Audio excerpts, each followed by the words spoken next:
You're listening to Finding Your Genius Zone with Dirk Nevelle. With the help of successful individuals across industries, Dirk breaks down the unknown parts of every vocation while highlighting the importance of finding a career where you can leverage your natural skills, passions, and interests. Now here's your host, Dirk Nevelle. Hey everybody, this is Dirk Nevelle. Welcome to my podcast. On with me today is a close friend of mine, Heidi Taft. Heidi, welcome. Hi, thanks for having me. You are welcome. Heidi is coming to us from Montana. She recently moved back home, but Heidi is somebody that I honestly am really excited to have. And I don't say that all the time with my guests, but she is someone I've known for a long time. And in fact, when I first started my career back in the day, we worked together and that's how we met. And I think it's kind of interesting because I took a job that I honestly hated. And it was a good job. It gave me money, whatever, but it's kind of what made this podcast come to life of just getting into work that doesn't make you happy. But I think Heidi I've watched her career and, in recent years, she's really fallen in line with her authentic self, in my opinion. She does much more than interior design.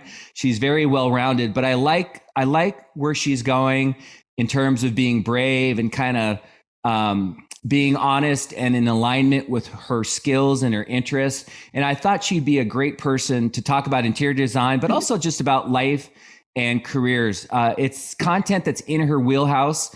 And instead of me rambling on, I'm going to let Heidi kind of articulate it in your own words. Heidi, like I said, if you're sitting down on a plane, flying back home to Seattle, and someone says, "What do you do?" How would you answer that question? Well, currently, I would say I'm an interior designer because that's what I do professionally for the past 16 years now.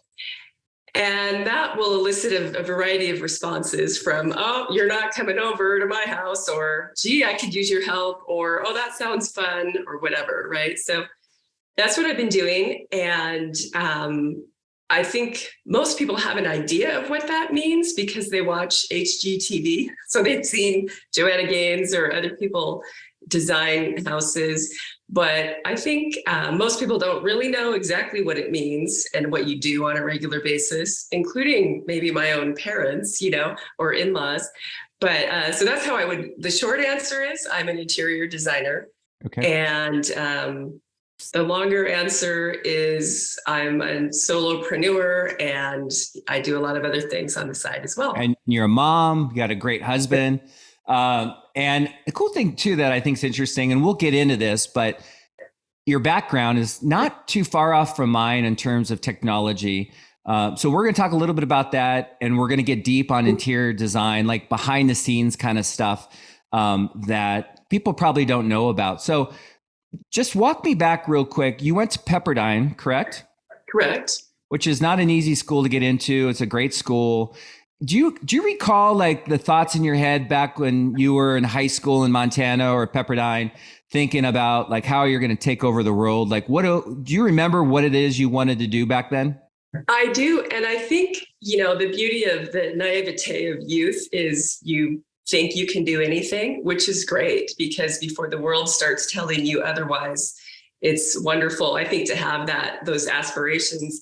And I was a very good student, and I was a very good math student in particular. I'm from Missoula, Montana, and I competed in math league competitions here back in the day. And so back then, people would encourage me, teachers and counselors and others, to pursue maybe being an engineer or a doctor or a CPA or something like that. And I wasn't interested in a lot of those kind of techie things, but I liked kids. I taught swim lessons in high school and I was good at math. So I thought, okay, good, I'll be a pediatrician. And I got a brochure in the mail. Because back in the olden days, that's how we found out about colleges.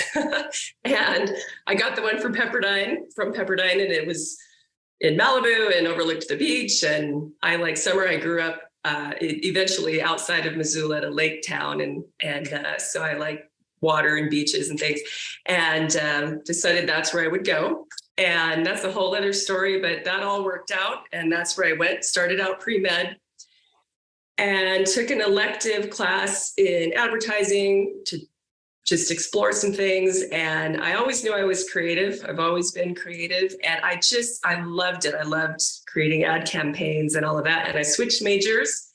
And to make that college long story short, I ended up with the degree in advertising and a minor in fine arts. So I thought I would be heading one direction. And even before I got out of college, I completely switched gears.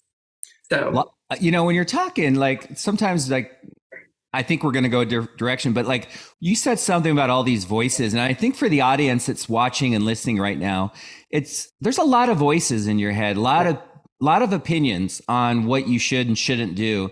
And I think that's good to align yourself with people you love and trust. But I also think you need to be very careful about the thoughts and the language you speak and let who gets in your head and, squashes that dream or that desire that you have.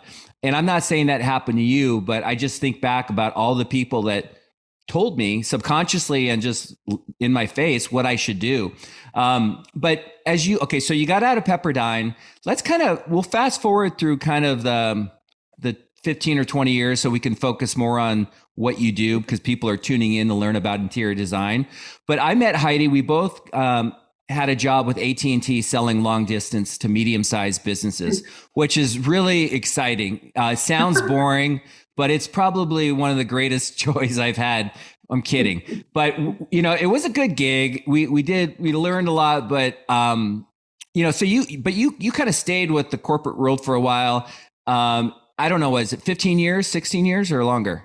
Yeah, I think in total 14. And I met you on year number 2. I had just come over from McCaw Cellular. So those were I'm not going to lie. I also hated that job, cried a few times, probably more than once. Also stayed longer than I intended because of a few things, including the pay, the benefits, the flexibility. We worked from home, which was kind of a new concept back then. And I thought I would do it for a couple of years to pay off my student loans and my car and move on from there. And then one thing led to another. I moved back over to wireless. Again, we'll quickly segue over to design, but stayed in larger global sales in the wireless data or division for several more years, including while I was having my kids, because I had paid maternity leaves and things. And I think this is relevant to the conversation because they were choices I made at the time, because even though I had a lot of ideas for starting my design business and building and flipping houses and things, I was also at that time the breadwinner with the corporate benefits, right? My husband was self-employed, and with young infants and mom life, it just kind of made sense to stick it out for a little bit. So when I have 2 boys, 2 years apart, when the younger one was a year old, so he's 17 now. So that's how I know how long I've been in the design business. 16 years ago, I started my business May 1st. So I'm almost at exactly, it's May, 3rd or 4th today? Yep. And 3rd. So I'm at exactly the 16-year mark. Yep.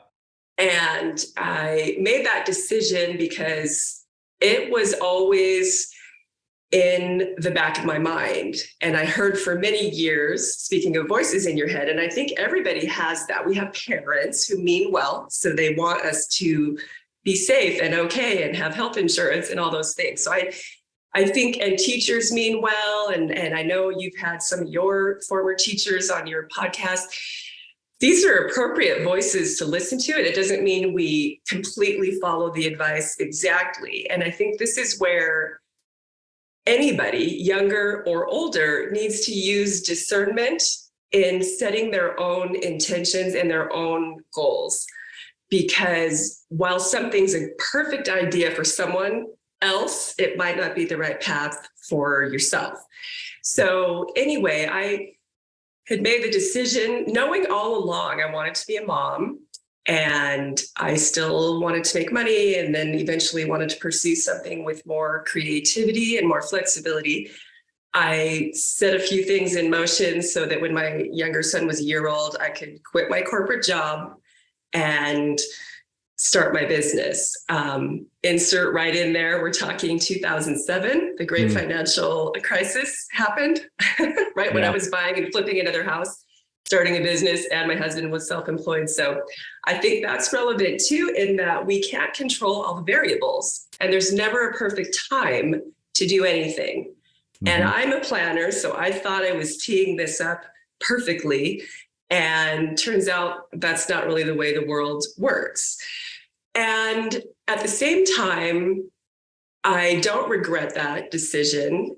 And it launched me a whole different direction into a different career. And for many years leading up to that, other voices that were chiming in would say, oh, you should do this for a living. They would see my apartment or my house that I renovated, or they would ask for help with theirs. And so, Tony Robbins, I think, says success leaves clues. You get clues along the way your whole life. And I've had design clues along the way my whole life since I was a very small child, making my own Barbie doll houses and rearranging my room all the time. And even while I was pursuing an advertising degree at Pepperdine, I took a business class called Venture Initiation, where we had to write a business plan. And mine was for a commercial interior design business called Neat Couches and Shit, which I just think is funny because it was years later that I was finally selling neat couches and stuff. So success leaves clues, and you have things that thread throughout your life.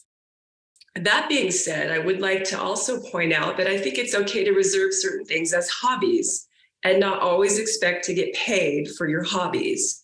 Mm-hmm. And my husband's a good example of that. He loves to golf. That's a passion and a hobby of his. And I've encouraged him over the years, maybe you should either be a golf pro or rep equipment for the golf industry or help put on golf tournaments or whatever. And he always wanted to keep it as a hobby, which I can respect that too. So sometimes design or other things would be a hobby, not a career, but it's certainly a viable career as well. So Heidi, awesome. I mean, there's so much there I want to get into. Like, success leaves clues is really cool. And then the, you don't always have to get paid for your hobbies. I mean, I get it. There's people that just get a job and they want to fish for 2 weeks a year and they want, whatever, go to a certain restaurant on Friday nights. Like, that's okay too, right? Not everybody needs, but I do know from personal experience that there are a lot of people that aren't happy in their jobs. The statistics are sad as hell as far as leaving their jobs if they could. And considering we spend a lot of time working, it's not in my opinion, a very joyful life. So the signs that I want to get into, because like, if you're listening to Heidi right now, Heidi wasn't like, she kicked ass in the corporate world. Like, she was on a trajectory to just, whatever she wanted to do. And I think what's really interesting is, when you look at Gay Hendricks and the Big Leap and the Zone of Genius, she was in her zone of excellence, meaning she was very good at what she did. But I guess I want to ask you, just in a couple words or whatever, like, even when you were experiencing success, was there a voice or was there a feeling of like, is this it? And I understand you made a great point. You were providing for your family, insurance, benefits. You had to do what you had to do. So it wasn't like you regret it, but was there something inside you that was like, this ain't the place for me? I always do. And I'm a very driven person. I'm a recovering perfectionist. I try to strive for excellence, not perfection now, because that's a whole other battlefield. But I think, you bloom where planted, and how you do anything is how you do everything, right? So when I was in that sales environment, I decided, well, I'm all in. And I'm going to go in to make the money and win the awards, win the trips, win Rep of the Year, get the Microsoft account, whatever the case may be. And did all that. And I knew the entire time, this is temporary. This is not me. Because I think like, your soul knows where it belongs. And I've always been very curious about the world. I pay a lot of attention. I don't look like I'm smart, but I am.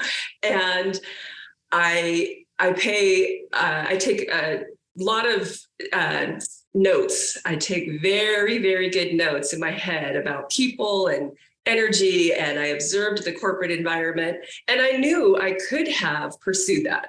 I could have risen the corporate ladder at AT&T Wireless or elsewhere. And you and I were living I was just moved out of Seattle, but we lived in Seattle, and you still do. But during the whole .com boom, and there was I am a not lot in of Seattle. I'm in North Bend. Excuse me. This is true. The foothills of Eastern Washington, right? Mm-hmm.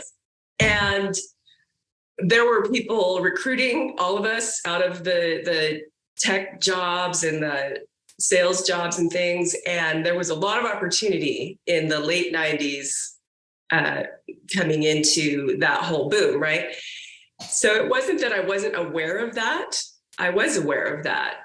And I took copious notes, as I always do, and made the decision, well, this isn't forever. And I had recently got married, and I was renovating a house, and I knew I would want to have kids in a few years. And so there were a lot of variables to why I made decisions. But I didn't mean to cut you up, but you knew. And that's the point I wanted to make is like, even though you experienced success, you knew in your heart, like, it's like a bad date, right? Or a bad relationship. You kind of knew this guy has bad breath. Anywhere. Yeah. I don't like the way he talks to his mom.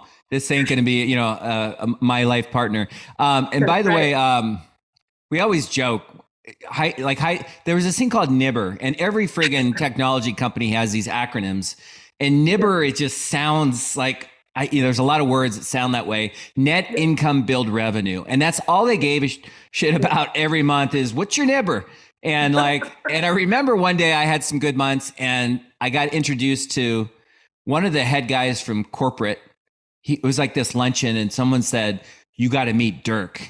And I was there, and I'm like, in my mind, like, you don't want to meet me. I ain't going anywhere in this company. I'm not the guy you want to back.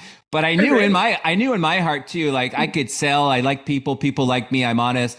But like you, there was an emptiness. And that's really, to the audience, it's like, pay attention to that voice. Yes. Pay attention to, like, when you have a weekend and you get up and what do you go do? What do you go, and you're gone for 7 hours and it feels like an hour. Like, that's the kind of stuff that you really need to pay attention to. But now I want to do is get back in interior design. So I'm going to ask you some questions because, and by the way, I've been to Heidi's house, and it's, my wife's super intimidating. Like, she knows how to make a place look really good. She's very talented, and it's part of her DNA. It's who she is. Okay. So when I think of interior design, like, someone's thinking they're creative, they like design, they like Joanna Gaines, whatever. But there's so much behind that people don't know. So you have an interest in that. But, like, let's get into maybe what surprised you, good and bad. Like, what is like, oh God, I didn't see this coming. I don't like it. And then, like, is there anything that you experienced? You're like, oh man, this is really, I didn't expect this either, and I love this part of the career. Yeah. So one thing that didn't surprise me, but it would surprise many people pursuing interior design, is the construction piece of things. So my stepdad was a contractor. I grew up around construction my whole life. I own power tools, and I know how to use them. And I'm familiar and comfortable around construction sites and understand, jobs and timelines and all of that. I think that would be a surprise to a lot of people who watch HGTV, or they look on Pinterest and think, oh, I'm creative and I know how to pick out cute pillows. They might be surprised for a designer, not a decorator. So a decorator is just kind of pillows and things, but an interior designer, you work with architects, you work with builders, you work with all the subcontractors. So these are blue collar people. Again, these are my people from where I grew up. These are carpet layers and tile setters and plumbers, electricians, etc., right? Builders. And that is part of the job. It's not a glamorous part. So if people think the job is all glamorous, that's also not true. Some days it is, some days it's fun. You're at the design center selecting fabrics and furniture and tile and things. And other days you're on a job site with a hard hat or crawling over drywall bits and dust and things. That wasn't a surprise to me, but I think it would be to a lot of people. And I think that one thing that was a surprise to me is that I became a part-time marriage counselor because I had to counsel couples and tie-break decisions and negotiate budgets and arguments and things, which was kind of just laughable, but it turns out I was good at that too. And part of that, by the way, came from, I think, my sales job and negotiating to win. Some of the training that we did where you pace the sale, you pace clients and design, it's sales as well. And I think that's another thing that wasn't necessarily a surprise to me, but would be to other people. It's a sales job. You're just selling something different. You're selling, in addition to yourself and your design acumen, to make money. Real quick, I want to say something because this is really, really good what you just said. And I had a guest on last week who's a movie film producer or composer for film scores. And he talked about how important, he teaches at the university as well, how important to sell yourself and the social skills. And like what, I can almost bet people watching this right now, are like, what? Because I'm really creative and design, but you do have to sell yourself. You have to be credible. When Heidi, is on job site working with a lot of these blue collar, she has to be credible versus just some pretty face, right? Who can talk well. You have to have the ability to, and you're just saying exactly this, but I want people to pay attention. It's not just about being creative and having a good eye. You're always selling yourself. Correct. So you have to be articulate in the design. You have to understand their budgets. You have to understand the personalities of not only the clients, but also often there's a builder. So usually people are remodeling or building when they hire a designer. So that's why it becomes a big part of the job. Sometimes it's just furniture and sometimes it's just wallpaper or lighting or something. But often you're dealing with all these different personalities and you have to develop trust. So that's part of sales. They have to trust me. They have to believe me. So there has to be a level of confidence and you have to actually know what you're doing. It's not as easy as it maybe looks on TV either. And I think that, and then again, back to how to make money in the design business. So designers bill the same way lawyers do. Lawyers trade their knowledge of the law for money at an hourly rate because there's no other way to really do it, right? So they spend all these years studying the law and then you hire them and they determine whatever their rate is. And in turn, they have this years of knowledge of the law they give to you. Designers do the same thing. There's no really way to tap in other than hourly to my years of creativity, my experiences, my Rolodex or my contacts in the industry, my accounts everywhere at the design center, et cetera, other than an hourly rate. So almost all designers bill that way. But when you trade your time for money, that's a finite amount of time that you have, et cetera. So how do you really make money? If you want to, more than just a side hustle, is you also sell furniture, lighting, fabrics, tile, which almost all designers do. And they get trade or wholesale rates, mark it up to at or below retail. So it's still a good deal for the clients, but like a builder, you pay for time and materials. Okay, so that is actual sales, right? You're selling couches and shit, right? Yeah. And so I think if people think they're not comfortable in sales, they might not enjoy being an interior designer because it's not just showing people Pinterest. You're really not going to make money doing that. And even if you did, people need help. People can look at Pinterest themselves. What they need help with is executing that in their space and making sure it ties in with their house built in the early 90s with cherry cabinets and whatever. And so it's multifaceted. I think the people part of it is also what surprised me in a good way. That was another part of your question. Yep. I realized it's so much more than just, I can help you choose the tile that matches this and the lighting that looks good with that. I find over and over and over, again, because people often hire me when they're building or remodeling, they are completely overwhelmed, literally to the point of tears, and they have cried in the middle of lighting showrooms or whatever. And so for me to take away the overwhelm and distill the design process down and bring back the long lost art of having fun, because again, this is couches and stuff. This should be fun. This should not be something that's onerous and negative. And I think that was one of the surprising joys of it too, was people were always excited to see me. It's a fun appointment in their week. The designer's coming. And it's not, I'm like, designer's coming. It's always exciting. So that part's good. And I really knew in the end, because I'm good at time management and organizing and staying on budget and all of that, that I was really helping people and and they knew it. And this is how I, for 16 years, have done my business by referral only. I've never had a website. I've done no marketing. And it's a very personal business anyway. And I do mostly residential. I've done some commercial, but when you're in people's homes, it's very personal, and you have to quickly get to know them. You have to understand how they live, or you can't really even make sound design advice to them. Yeah. So you have to like people. You have to be able to multitask, and you have to be able to have a lot of balls in the air and keep them all going, and know that it's not all fun. Yeah. Right. Yeah, so, no, you're right.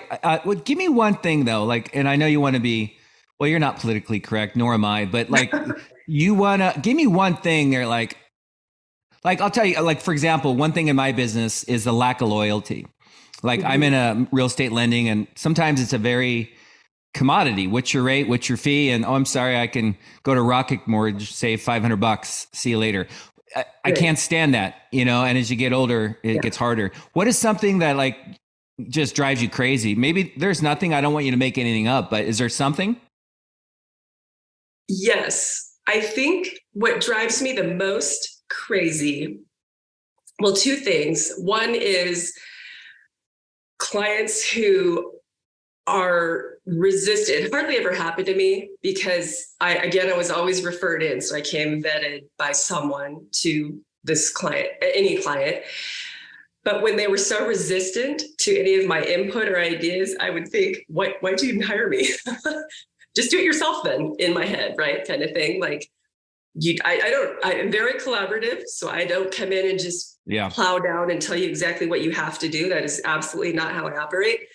But occasionally I've run into people who either didn't value my input or just refused to take it. And then I would think, okay, then why'd you hire me? So that's one. But probably the bigger one would be having to troubleshoot other people's screw ups. So the tile guy did a poor job installing, and then I'm now having to figure out how to remedy this. So, you can only control so many aspects of anything. And I'm a solopreneur. That was by design too, by the way. And I think this is something people should think about. It doesn't have to be that way when you're a designer, but that's how I chose it. I did not want employees for a variety of reasons. And it doesn't mean I work alone. But I work with a lot of vendors, and I outsource a lot of things, and have a lot of suppliers and then subcontractors and things. So of course you find the ones you trust. And over time, that's part of your value add as a designer, is I come with the whole crew behind me, where I know which tile guy is not going to screw it up. And by the way, if he does, he'll fix it for free for me immediately, because I send him a lot of work, right? Yeah. And so that's the same with all the subs. But sometimes they already have their own, the client does, or it's a builder I don't know, because I can work with anybody. And then I'm having to troubleshoot that. So that's something that's wow. And it's stressful. I've lost money on things that weren't my fault. Yeah. But I felt like I had to just make it right. So I get it. No, I can relate. We did cabinets, and we had our own person, and we had all these issues, and the cabinet person, who's Michelle's cousin, family, sometimes you gotta, and she's good. But I'm just saying, it's like, she was trying to help us with, but it wasn't her installer. And I totally get the value of your own people. And then if they're not your own people, you're like, what about, like, I'm just thinking, there's a lot of wannabe designers, and whether it's a husband or a wife, let's just say it's the wife, and she's got all these opinions, but you're credible, you're more credible, but there's also like this subtle, not bending the knee, but playing the game so you don't come in and intimidating this person and maybe making it feel like it's her decision too when it was your decision or his decision. Like, do you know what I'm saying? The game of like not being, because they want to be the expert too, and they want to do it. It's their home and they know. And like, do you have to deal with that a lot? A little bit. I deal with that less. And I think by default, by the time they've hired a designer, they knew they couldn't do it themselves. So I almost always get the opposite of, please tell us what to do. Okay. I have a client I'm dealing with right now, and she's awesome, but she has said multiple times, I wish you would just tell me what to do, and that's fine. But I don't ever do it that way. I'll help make a final decision, but it isn't my home, and I need people to have buy-in. Okay. I need them to like it. And usually there's a couple, and I need to make sure both people are happy. And I pay a lot of attention to people's energy, and I can tell when we've nailed it, and I can tell when somebody's still like, Yeah. So that's one of the things that I always feel good about is I'm never satisfied until I know everybody else is satisfied as well. I get it. So it's very rewarding in many ways.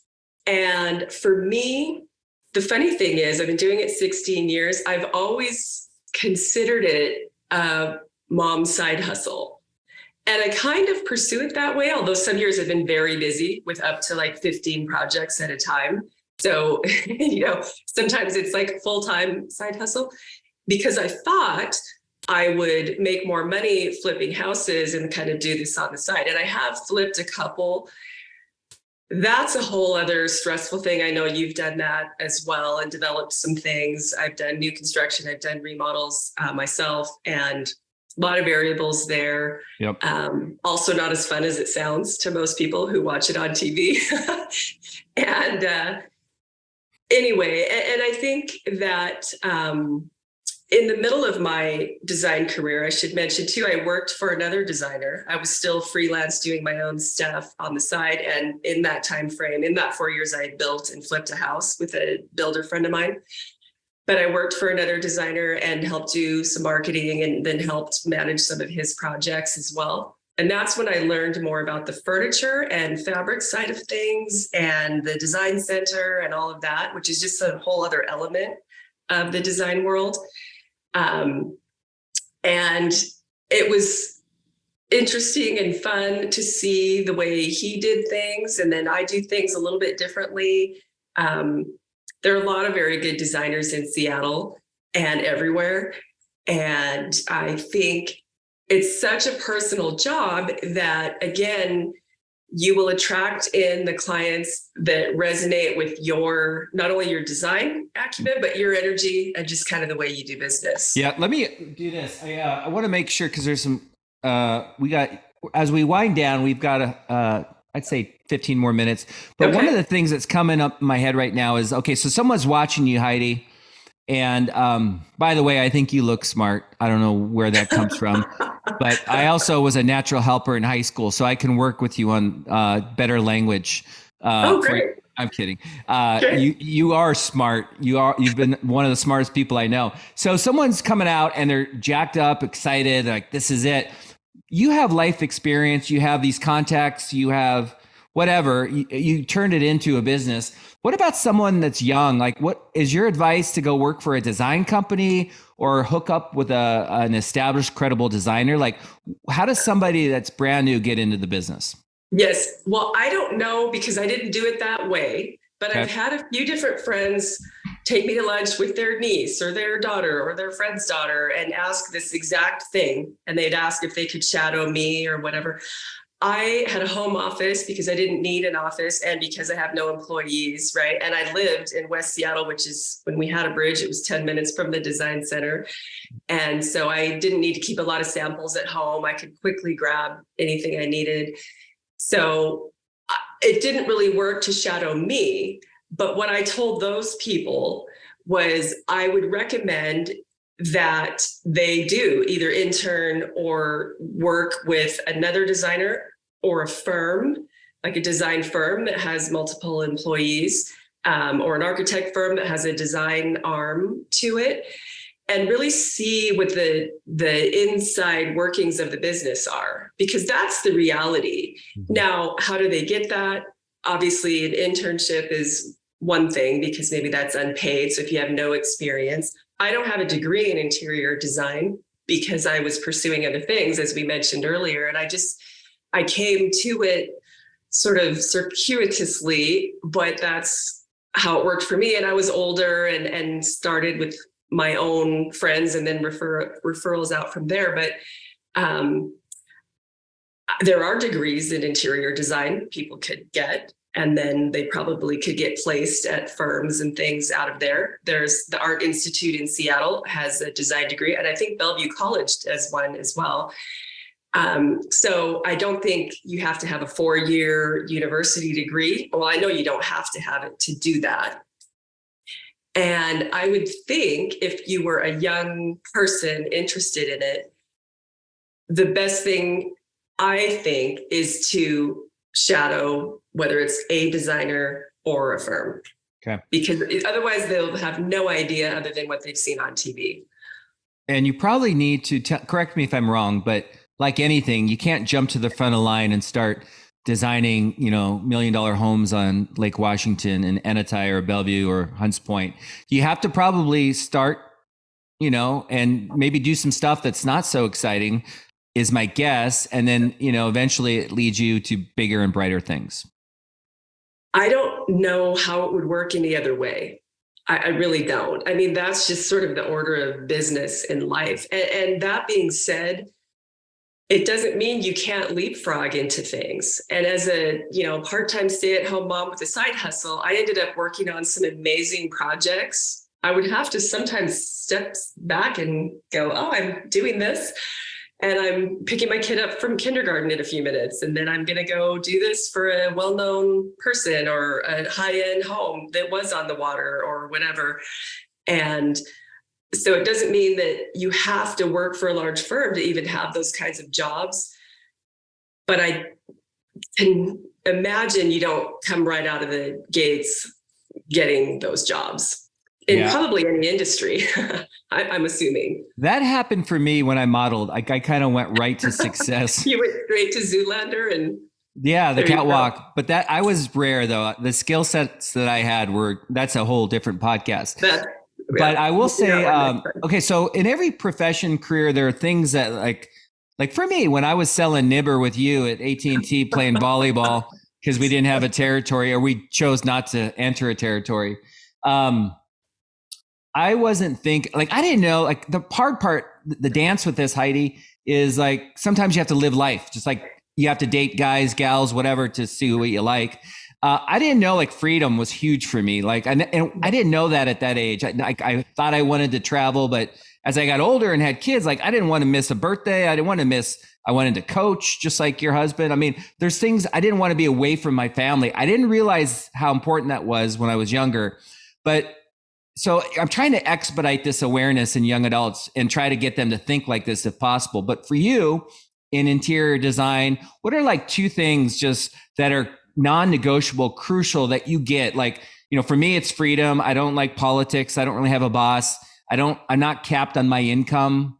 I would never be good with here's your base salary, go live life. What is it that you get out of being an interior design?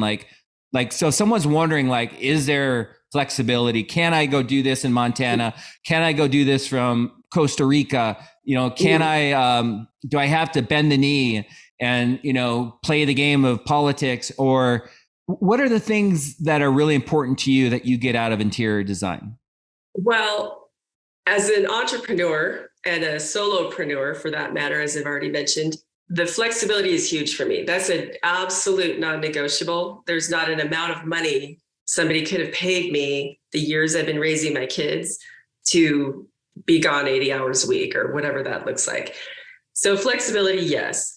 The creativity is a non-negotiable for me. I would be dying on the vine in a job that was very mundane. That just is not a good use of my time and talents or personality or anything else. So these are in my non-negotiable category.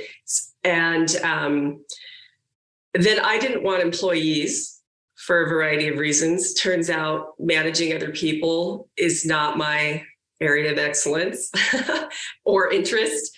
I'm great with collaborating with people and working with others. I play well with others, but I just didn't want to be responsible for other people. I wanted to stay nimble. As far as working remotely, and why I've enjoyed the flexibility is you can do certain things remotely in this job. And I'm a one-man band here, so I do my own invoicing and tax, pull my reports for QuickBooks to give to my accountant.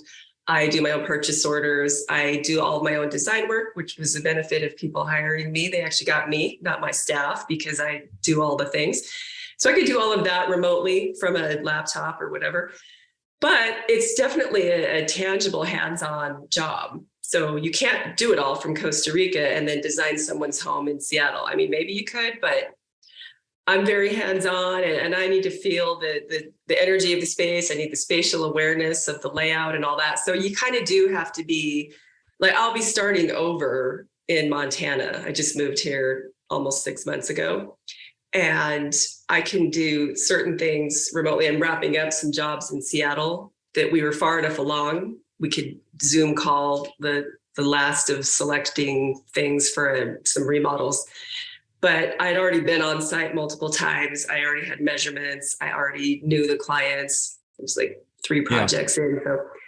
So you have to kind of be somewhere to do it. It's not like other jobs that can all be done remotely. Yep. But I think that it checks a lot of boxes and there's room for growth. I mean, people make a lot of money in the business. If they want to, they can grow to have a lot of staff and then bigger projects and more projects. And I always looked at, Maslow's hierarchy of needs and the law of diminishing returns. And for me, I was very aware of that tipping point. Like, at which point is the more money not worth it to me? Because now I've lost flexibility. I have to have employees. I have to do this or that. So I would love to think, as I have a college student myself, I know you have your first daughter, your daughter heading off to college next year. Our kids are at this age. I have a junior in high school right now. So I'm almost, we'll have 2 college students. And I would love for, that age of young adults to heed all of this advice. And I hope they do from all of your podcasts and all of these conversations.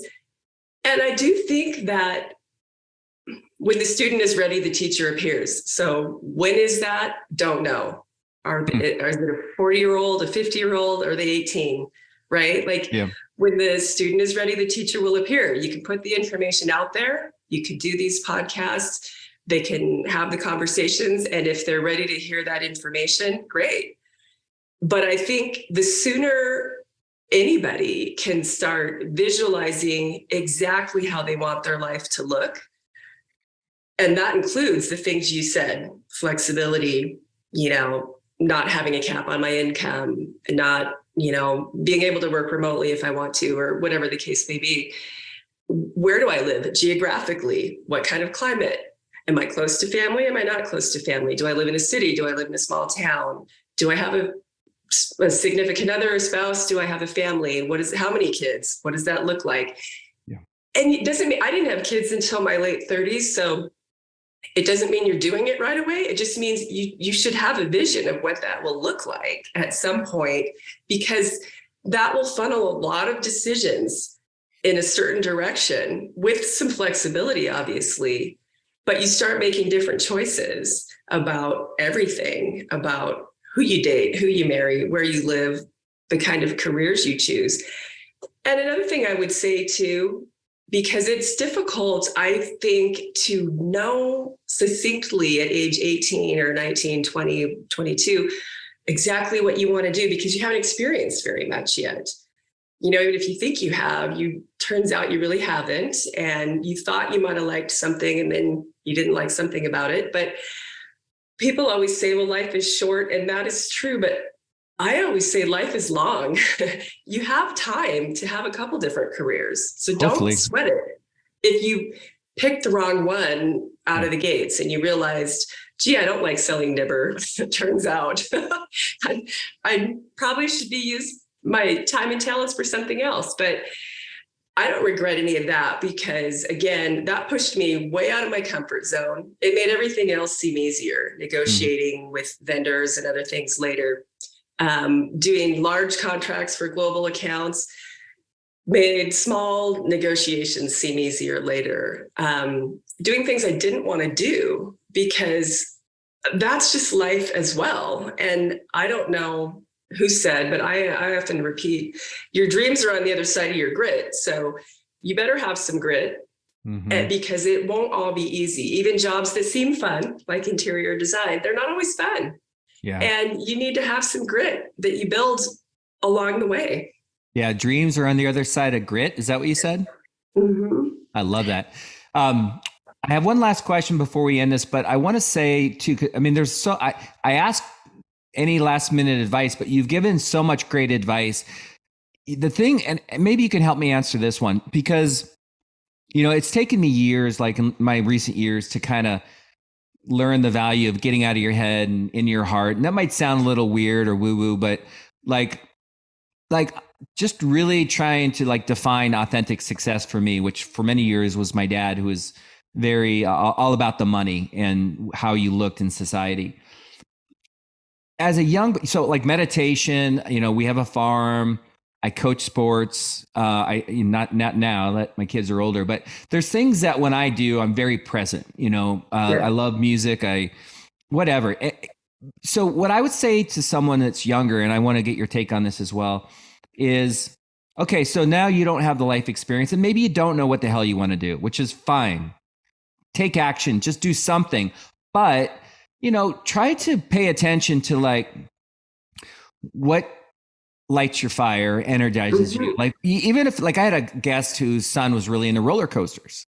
And I'm like, there's a million jobs around roller coasters. You can design them, build them, insure them, ride them and do a podcast on them. There's just, you never know. So pay attention, take inventory of what makes you feel good. And another way to think about it is, I noticed that I'm an intense guy. I'm kind of a smart ass. I'm funny and all that kind of stuff, but I'm super intense. And sometimes I'm maybe too intense around my family because I'm stressing out about something. But pay attention to when you are a better version of yourself. So when you're around family, kids, and they see a happier version of you, think about what was it you're just doing, or were you golfing? Were you planting trees? I think it's really important to think like this, people. Yeah. And it's okay that you don't know what you want to do, but pay attention to those signs, the signs that Heidi had as a little girl with her Barbies and designing, and pay attention to that, because that's what you were born into this world with. And that's what's going to separate you from everyone else. And quite honestly, the people that I see that are the most successful in life are in their flow, not faking it.